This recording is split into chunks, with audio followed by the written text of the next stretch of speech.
Olá, eu me chamo Anne Cecília, sou estudante do terceiro ano de apicultura vespertino e hoje a gente veio gravar um vídeo aula sobre interação e força. Bom, meu grupo é composto por eu, Anne Cecília, Raíssa Vitória, Isiane Garcia e Sara Beatriz. Ao decorrer do vídeo, iremos explicar os seguintes conceitos: interação e força, diagrama de corpo livre, força gravitacional, força-peso, força normal, força elástica, força de tração e força de atrito. Bom, com o decorrer do vídeo, a gente irá perceber que esses conceitos estão ligados absolutamente em tudo ao nosso redor. E ao saber deles, vai mudar muito a forma de como a gente vê o mundo. Bom, primeiramente iremos falar sobre força. Bom, de forma bem simples, a força é qualquer ação que é capaz de alterar o estado de movimento ou de deformar o corpo. Porém, tem um ponto bastante importante. A força surge a partir da interação entre dois corpos. Um exemplo que eu posso citar é quando minha mão bate nessa bolsa. Ela exerce uma força sobre a bolsa, mas ao mesmo tempo a bolsa exerce uma força sobre ela, sobre minha mão no caso. Isso é o que a gente chama sobre a terceira lei de Newton, ação e reação. Outro exemplo também muito prático que a gente pode citar é quando você bate sua mão na parede. Sua mão irá doer, mas não é porque a parede decidiu reagir, é porque é a própria interação entre você e a parede que está acontecendo. Dando continuidade ao nosso tópico de força, existem vários tipos de forças que agem ao mesmo tempo. Ao decorrer do vídeo, as meninas irão dissertar melhor, agora irei dar uma leve introdução sobre elas. Bom, existe a força-peso, que é a atração da Terra entre os corpos, e essa força é sempre para baixo. Também existe a força normal, que é quando um objeto está sobre uma superfície e a superfície empurra ele sempre para cima. Logo em seguida, temos a força de atrito. A força de atrito aparece quando um objeto e quando sempre tentamos deslizar um objeto sobre uma superfície, ele resiste ao movimento. Também temos força de tensão. Acontece com cordas ou cabos extremamente esticados. Para darmos um exemplo melhor, a gente vai imaginar que esse livro está sobre uma mesa. Pronto, vamos colocar ele sobre uma mesa. Assim que eu coloco ele, surgem as duas primeiras forças, que são as forças principais. A força-peso, que está empurrando esse livro para baixo, e a força normal, que está empurrando esse livro para cima. Logo, se a gente imaginar que eu vou colocar uma cordinha aqui e irei puxar ele, a gente surge com uma força de tensão, que é como eu disse anteriormente, que acontece entre cordas ou cabos esticados. Bom, a gente vai imaginar que tem uma cordinha aqui, aí está surgindo a força de tensão. E vamos colocar outra força. Se eu tento empurrar esse livro sobre a superfície, ele vai surgir a força de atrito, que essa força de atrito aparece e resiste ao movimento. Agora que a gente já aprendeu o que são forças e alguns dos tipos, a gente precisa aprender a como representá-las. Aí que surge o diagrama de corpo livre.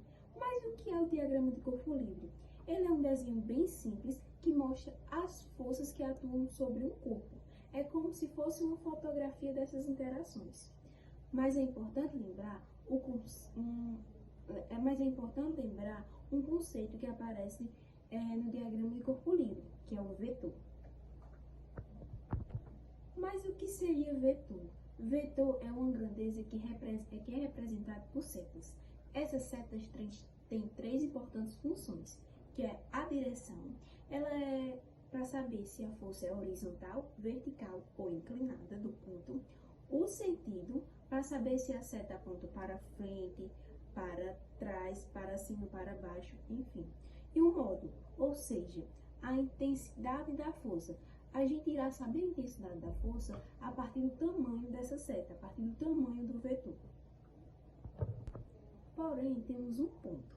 Nem todas as grandezas da física precisam de um vetor.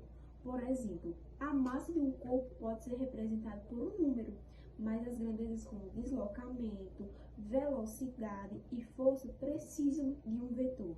porque além do valor, é necessário saber para onde está apontando essa força. Essa força, essa velocidade, esse deslocamento, a gente precisa ter um norte. Mas como é que a gente relaciona vetores e o diagrama de corpo livre? É uma coisa simples. As forças que desenhamos no diagrama de corpo livre são os próprios vetores. Cada seta do diagrama é um vetor de força, mostrando a direção, o sentido e a intensidade dessa força. Ou seja, quando a gente está olhando para um diagrama de corpo livre, a gente está olhando por uma coleção de vetores agindo naquele corpo. Para entendermos melhor essa mistureba de vetores e diagrama de corpo livre, a gente vai mostrar exemplos. No primeiro exemplo, eu irei demonstrar esse livro de novo. A gente vai imaginar esse livro novamente sobre uma mesa. Nesse desenho, do nosso desenho de diagrama de corpo livre, a gente não necessariamente precisa desenhar o livro e a mesa. A gente pode representar por um ponto, por uma caixinha, enfim. Primeiro, a gente vai desenhar uma seta para baixo. Nesse vetor, nesse diagrama, a gente vai, nesse ponto, a gente puxa uma setinha para baixo. Ela irá representar o vetor peso. E outra seta para cima, para representar o vetor normal. Esses dois vetores têm a mesma intensidade, mas em sentidos opostos. Por isso, eles se equilibram e o livro permanece em repouso. Ou seja, quando você coloca um livro sobre uma mesa, irá sempre ter uma força para cima e uma força para baixo. Por isso que o livro fica parado. No nosso segundo exemplo, a gente vai imaginar uma pessoa sentada no balanço. Como eu disse anteriormente, não precisa desenhar essas pessoas no balanço, a gente pode representar por pontos ou caixas. Nessa demonstração, nesse ponto, a gente irá puxar um vetor para baixo, que é o vetor peso da gravidade, e dois vetores para cima, que esses dois vetores para cima irão representar as duas cordas do balanço, representando as forças de sustentação. Aqui fica claro como no diagrama de corpo livre, a gente não precisa desenhar a pessoa, nem o balanço, nem o parque, por exemplo, só representando os valores que importam para a análise.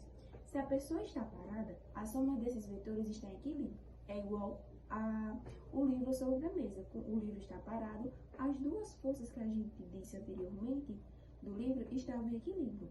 E no balanço não vai ser diferente. Se uma pessoa não estivesse balançando, as forças que compõem aquele balanço estão em equilíbrio. Já se a pessoa estiver em movimento, se balançando, as forças dele, ele começa a se mover, né? O diagrama ainda irá ajudar a entender o que está acontecendo entre essas forças para ter um movimento. E no nosso terceiro e último exemplo, a gente vai imaginar uma caixa sendo puxada no chão. Bom, primeiro, nessa caixa, vamos imaginar que aqui é a caixa, iremos desenhar um vetor para baixo, um vetor peso, um vetor para cima, que é um vetor normal, um vetor para frente, que é a tração que puxa a caixa, e um vetor para trás, que é o atrito que resiste ao movimento. De novo, o diagrama de corpo livre mostra de forma clara o conjunto de vetores agindo ao mesmo tempo com o corpo, sobre o corpo. Bom, o diagrama de corpo livre é fundamental para a gente organizar as forças em forma de vetores. Assim, a gente consegue perceber se o corpo está em equilíbrio ou se vai se mover, e em que direção isso acontece. Sem esse diagrama, seria muito difícil de visualizar tudo na cabeça, pois iria criar uma confusão gigantesca que a gente não ia conseguir entender. Boa tarde, meu nome é Sara Beatriz e eu fiquei para falar sobre as forças gravitacionais e força-peso. Agora eu vou dar início falando sobre as forças gravitacionais. Bom, a força gravitacional é uma força que a força dela é atração. É a atração que existe entre dois corpos que possuem massa. Ou seja, qualquer corpo que tenha massa atrai outro corpo com massa. É isso que mantém a Terra em órbita do Sol e a Lua em órbita da Terra. Eu trouxe, num quadro que eu tenho em casa, a fórmula escrita. Enfim, a fórmula é essa. Acho que dá pra ver. eu vou explicar agora um pouco da fórmula. Enfim, a fórmula é F, G minúsculo, igual a G vezes M1 vezes M2 sobre D ao quadrado. Esse M1 e M2 são as massas que já vêm nas nossas atividades, nas nossas provas. São os conteúdos que já vêm escrito para a gente poder montar a fórmula. O Gzão é a constante da gravitação universal. E o D ao quadrado é a distância entre os centros da massa. É importante lembrar que essa... Deixa eu só guardar aqui o quadro. É importante lembrar que essa força é sempre de atração, como eu já falei no início do vídeo. Eu trouxe exemplo também de como utilizar essa fórmula quando cair numa prova, quando cair numa atividade, como utilizar essa fórmula para poder responder. Enfim.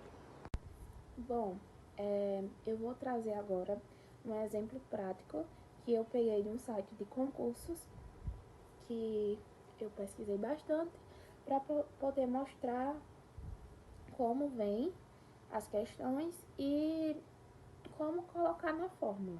Enfim, eu vou voltar aqui com o quadro agora para mostrar. Eu vou deixar aqui mostrando um pouco, mas se não der uma boa visualização, eu vou tirar a foto e deixar aí embaixo, tá? Bom, no exemplo, ele vem pedindo a força gravitacional entre a Terra e a Lua. E no exemplo em si, já vem dizendo a massa da Terra, que é 6,0 vezes 10 elevado a 24 quilogramas. E já a massa da Lua é de 7,3 vezes 10 elevado a 22 quilogramas também. E a distância média, que é de 3,8 vezes 10 elevado a 8 metros. Substituindo na fórmula, que a fórmula é essa aqui, eu até repeti para mostrar que a gente vai substituir, né? O M1, a massa da Terra, M2, massa da Lua. E a distância média vai ser elevado a 2. O resultado, aproximadamente, substituindo e fazendo todos os cálculos, vai ser de 2 vezes 10 elevado a 20 Newton.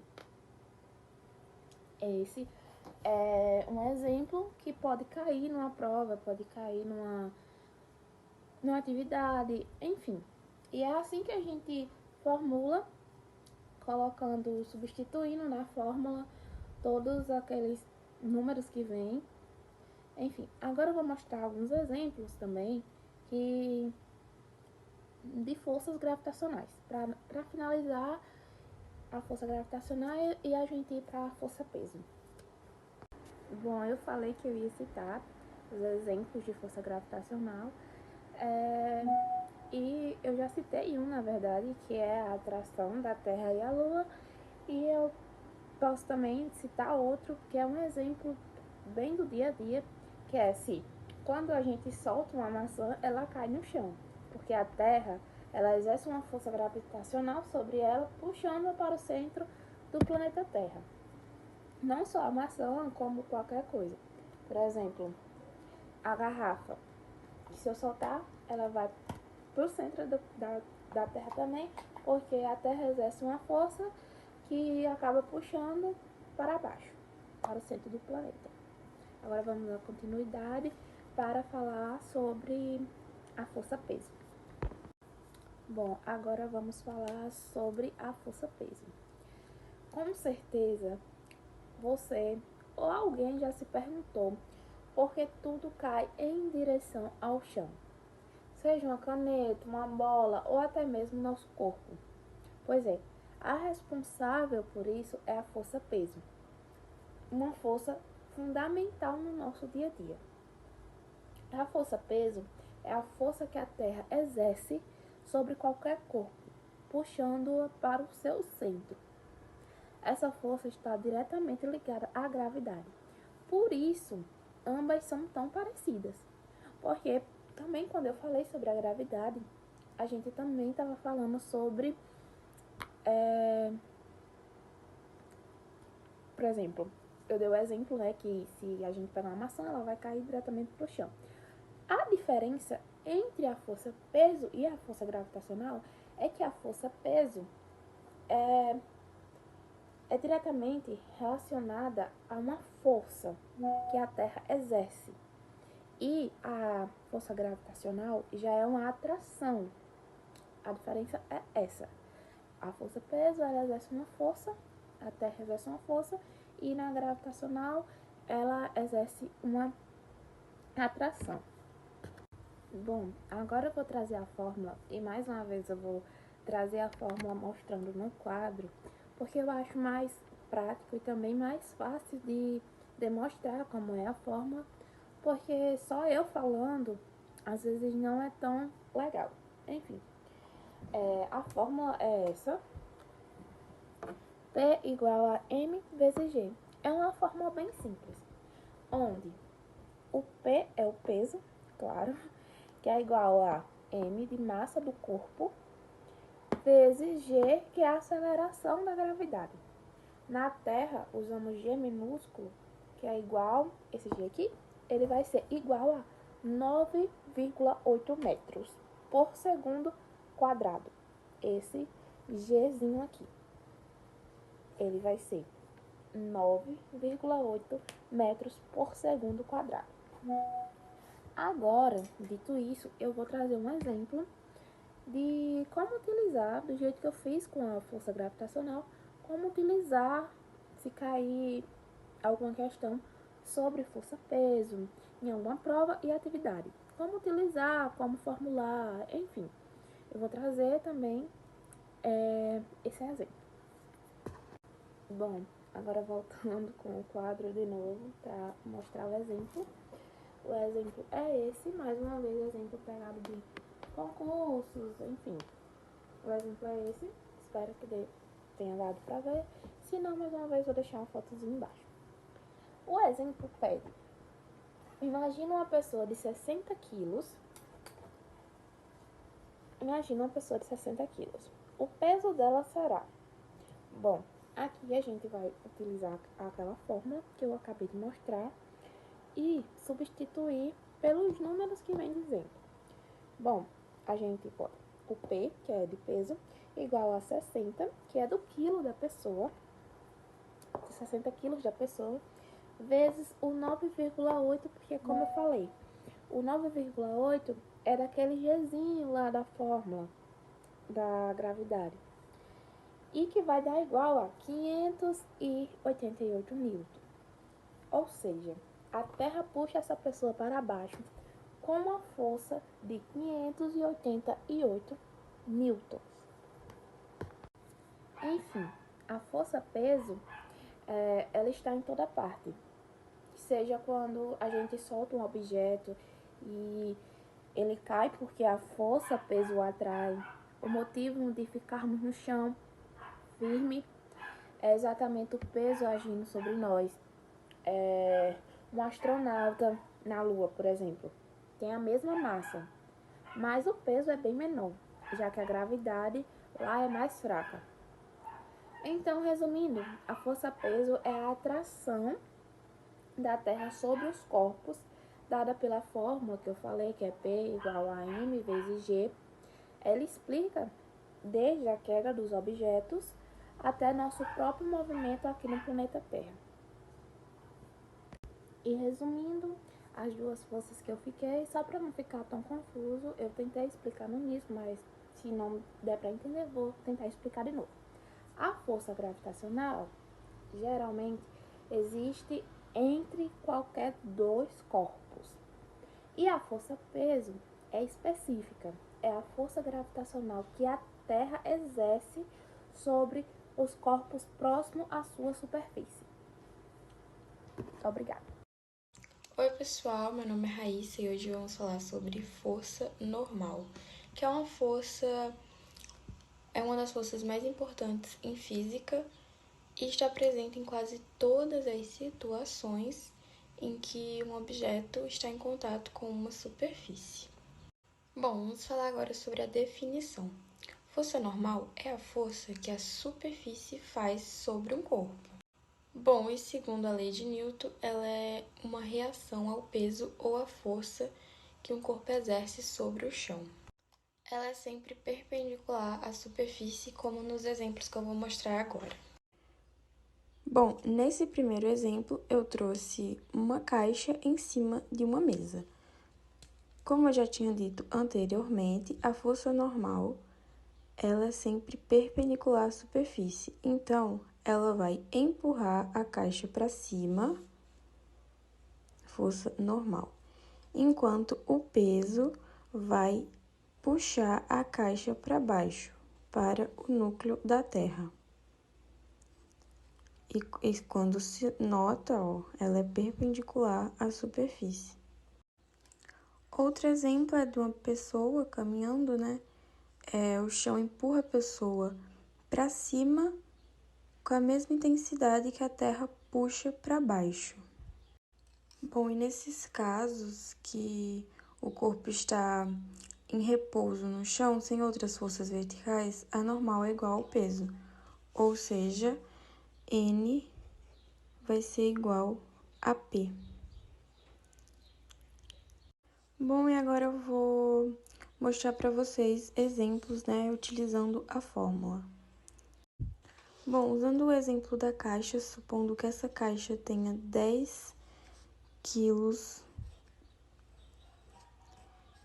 e a força gravitacional também seja igual a 10, aplicando na fórmula ficaria mais ou menos assim: N igual a P, e P é igual a M vezes a aceleração gravitacional. Ficaria igual N igual a P igual a 10 vezes 10. Então, N seria igual a 100 newtons. Bom, nesses casos, N vai ser igual a P. E se tivesse forças extras, né, ou uma força empurrando para baixo, ou uma força puxando para cima, ficaria mais ou menos assim. Bom, se tivesse forças extras, né, se tivesse empurrando o objeto para baixo, N seria igual a P mais essa força extra. E se tivesse puxando o objeto para cima, N seria igual a P menos essa força extra. No plano inclinado, N não é igual a P. N seria igual a P vezes o cosseno do ângulo. E quanto maior o ângulo da rampa, menor seria a normal. E agora eu vou mostrar um exemplo. Bom, aqui temos um plano inclinado, né? A força normal está empurrando a caixa para cima, ela está perpendicular à superfície, a força peso está puxando para baixo. Aqui temos um ângulo que vai ser igual a 45. A massa vai ser igual a 3 kg e a aceleração gravitacional vai ser igual a 10. Adicionando na fórmula, ficaria N igual a 30 vezes o cosseno de 45, que é igual a raiz de 2 sobre 2. Aí N ficaria igual a 30 vezes raiz de 2 dividido para 2, que ficaria 15. Então, N é igual a 15 raiz de 2 newtons. Oi, pessoal! Agora eu vou falar sobre força elástica, que é aquela força que aparece quando a gente estica um elástico, puxa uma mola ou comprime aquelas canetas que tem mola. Ela é bem comum no nosso dia a dia e segue uma lei chamada a lei de Hooke, que é a que eu vou explicar para vocês agorinha. Bom, primeiro eu vou dar a definição. A definição da lei de Hooke é que a força elástica surge sempre que ocorre uma deformação, seja comprimindo ou esticando. Ela é uma força restauradora, ou seja, ela sempre vai tentar devolver ao corpo o seu formato original. Eu vou mostrar para vocês agora um exemplo. Bom, essa daqui é a fórmula da lei de Hooke, onde Fe é a força elástica, K é a constante elástica da mola e X é a deformação. E como eu falei, ela é uma força restauradora. Então, quando a mola é esticada, a força elástica vai puxar ela de volta. E quando é comprimida, a força elástica vai empurrá-la para fora. Bom, em resumo, a força elástica, ela aparece quando o corpo é deformado, ela segue a lei de Hooke, e quanto maior a deformação, maior vai ser a força que vai restaurar o corpo. E agora eu vou mostrar alguns exemplos utilizando a lei de Hooke. Bom, aqui temos um exemplo de uma mola esticada. Calcular a força elástica. Os dados nos dão que a constante da mola é igual a 200 newtons. E a deformação é igual a 0,10 m. 0,10 m. Essa é a lei que a gente vai utilizar, que é a lei de Hooke. Então, Fe vai ser igual a 200 vezes 0,10. Vamos simplificar o 0,10. Então, 0,10 é igual a 10 sobre 100. Isso aqui vai dar igual a 0,1, só para ficar melhor na hora de fazer a multiplicação. Então, aqui temos que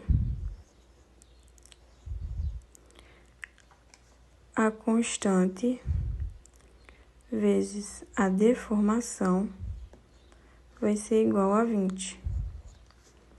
Então, Fe vai ser igual a 20 newtons. E o sentido vai ser oposto ao deslocamento. Se você esticou a mola para baixo, a força elástica vai puxar para cima. Bom, pessoal, foi isso. Olá pessoal, tudo bem? O meu nome é Isiane de Souza Garcia e agora eu vou falar um pouquinho sobre a força de tração e a força de atrito. Bom, vou começar primeiramente pela força de tração.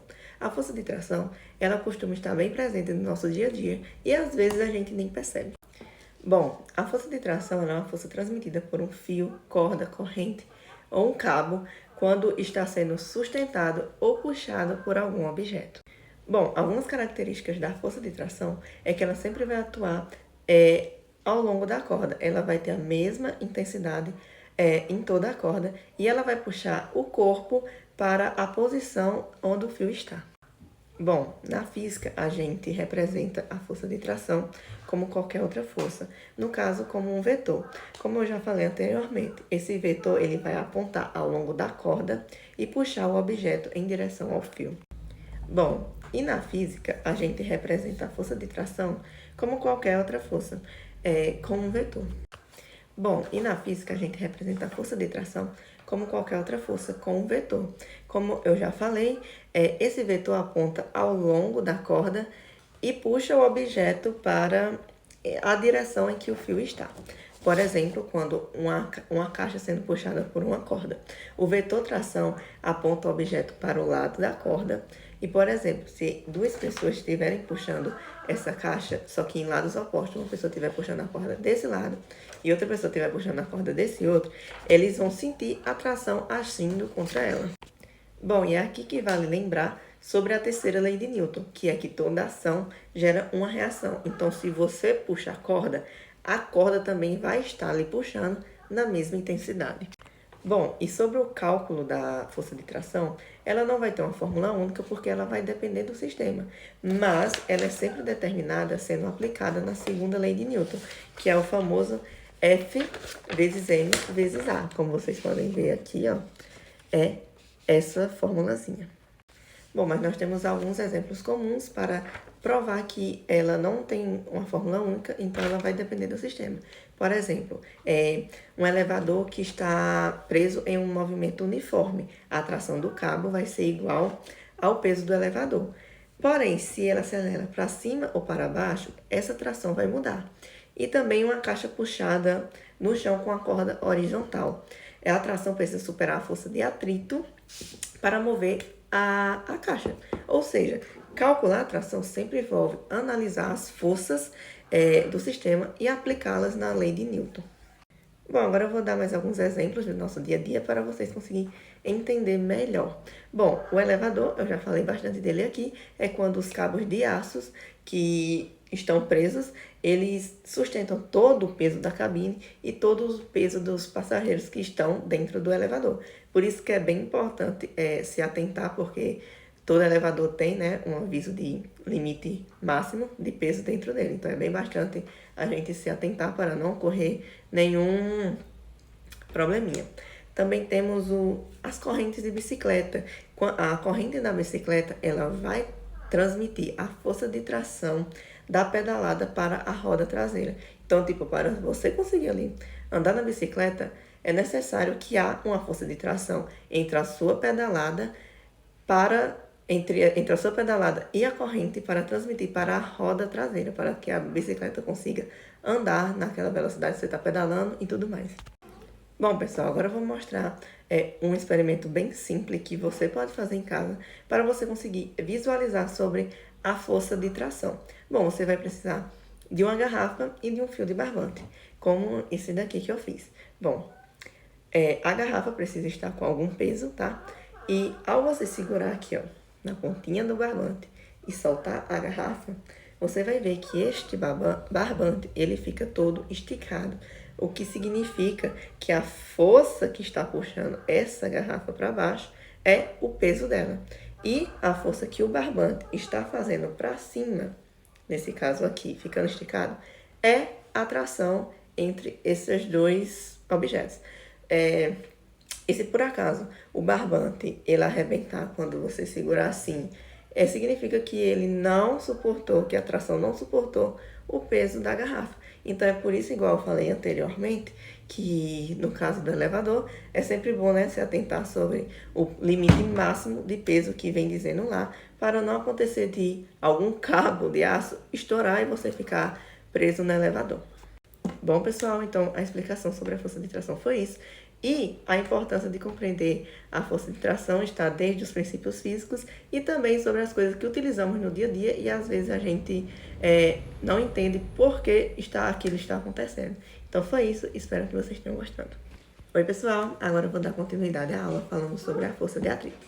Bom, a força de atrito, ela é uma força de contato que surge quando duas superfícies vão entrar em contato. Bom, um exemplo prático sobre essa força é quando eu, por exemplo, vou empurrar uma caixa. Essa força de atrito, ela vai aparecer ali entre o piso e a caixa quando eu coloco força para empurrá-la.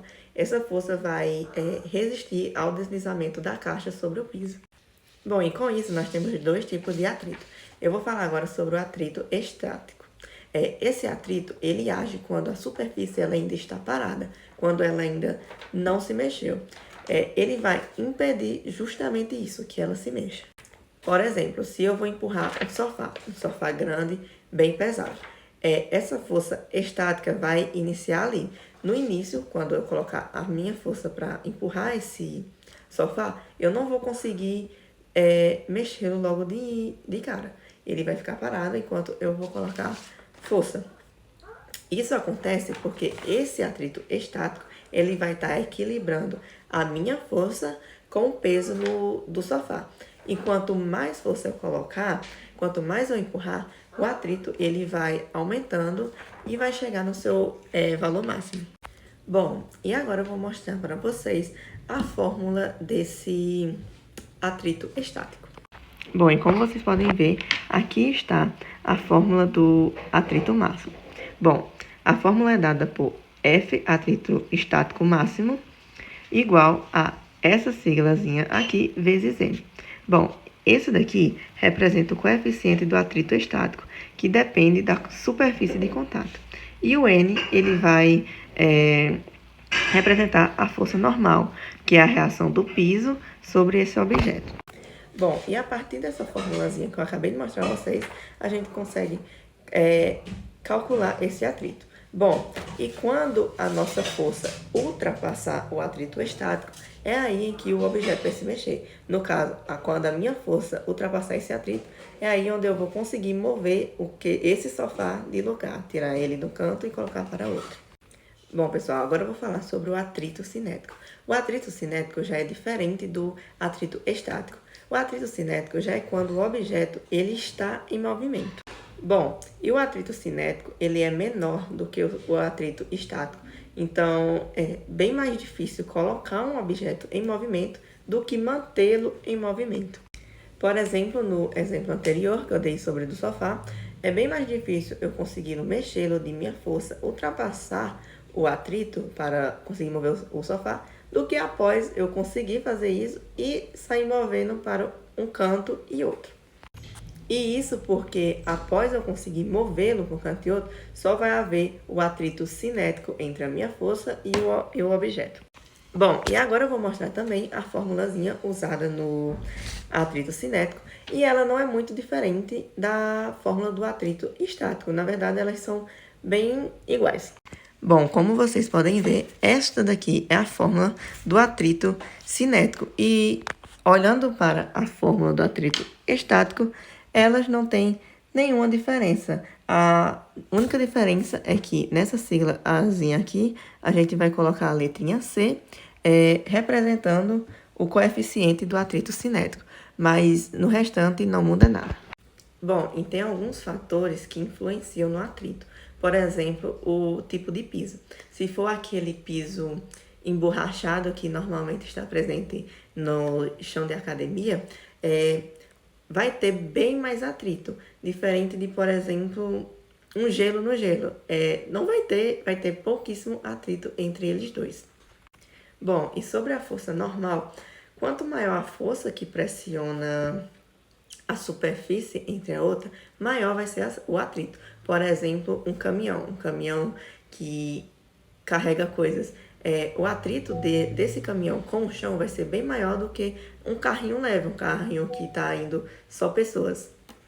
Bom, e pode não parecer, mas o atrito ele é bastante importante para o nosso dia a dia, até quando a gente está caminhando. Por exemplo, quando estamos andando, o nosso pé ele vai empurrar o chão para trás, dessa maneira, assim. E o atrito vai empurrar a gente para frente. E sem esse atrito, quando a gente andasse e colocasse essa força para trás, a gente escorregaria. Bom, pessoal, e um exemplo prático sobre essa força de atrito que você pode fazer na sua casa, ou talvez você já faça, com certeza você já faz, como eu falei sobre o sofá, quando a gente tenta empurrar o sofá, tirar para um canto e outro, ou então quando você vai empurrar um guarda-roupa, a cama, uma caixa pesada. Isso é um exemplo prático que com certeza a gente faz no dia a dia e às vezes não sabe que isso faz parte da física. Então, o estudo da força de atrito ele se torna muito importante, igual a força de tração, não só na física, mas também para a gente entender as coisas que a gente faz no dia a dia e por que elas acontecem. Então, foi isso, pessoal, a aula. Eu espero que vocês tenham gostado e tenham entendido tudo, tá? Beijo!